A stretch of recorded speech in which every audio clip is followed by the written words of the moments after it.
অতিরিক্ত গরম, ঘন ঘন বিদ্যুৎ আসা যাওয়া এবং ভোল্টেজের নিয়মিত পরিবর্তনে মোবাইল ফোনে সমস্যা দেখা দিতে পারে। তীব্র গরমে মোবাইল ফোনের ব্যাটারি নষ্ট হওয়া, অকেজো হয়ে যাওয়া কিংবা বিস্ফোরণও হতে পারে।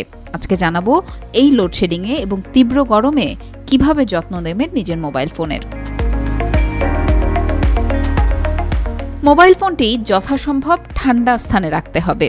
গরমে বা অতিরিক্ত রোদের মধ্যে স্মার্টফোন কম ব্যবহারের চেষ্টা করতে হবে। প্রয়োজনে বাজারে বিভিন্ন রকমের স্মার্টফোন কুলিং ফ্যান পাওয়া যায়, সেগুলো ব্যবহার করা যেতে পারে। আর মোবাইল ফোন গরম হয়ে গেলে যত দ্রুত সম্ভব ঠান্ডা করার ব্যবস্থা নিতে হবে।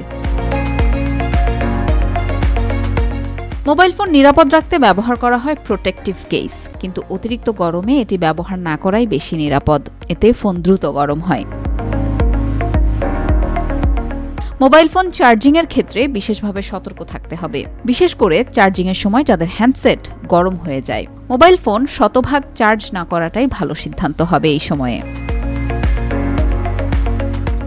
আবার অনেক সময় চার্জ হয়ে যাওয়ার পরও বিদ্যুতের সঙ্গে সংযুক্ত থাকে, এতে ব্যাটারি তাড়াতাড়ি নষ্ট হয়ে যাওয়ার ঝুঁকি তৈরি হয়, আবার বিস্ফোরণের শঙ্কাও থাকে।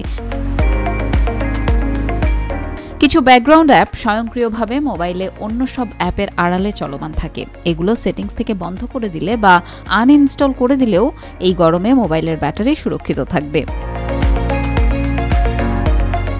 প্রাইভেট কার বা বদ্ধ কোনো স্থানে দীর্ঘক্ষণ মোবাইল ব্যবহারে সেটি নষ্ট হয়ে যাওয়ার ঝুঁকি বাড়ে। এছাড়া মোবাইল ফোন যদি কাজ করার ক্ষেত্রে কোনো সমস্যা করে বা ধীর গতির হয়ে যায়, তবে খেয়াল রাখতে হবে কোনো আপডেট এসে জমা হয়ে আছে কিনা। আপডেট এলে তা করে ফেলাই ভালো সিদ্ধান্ত।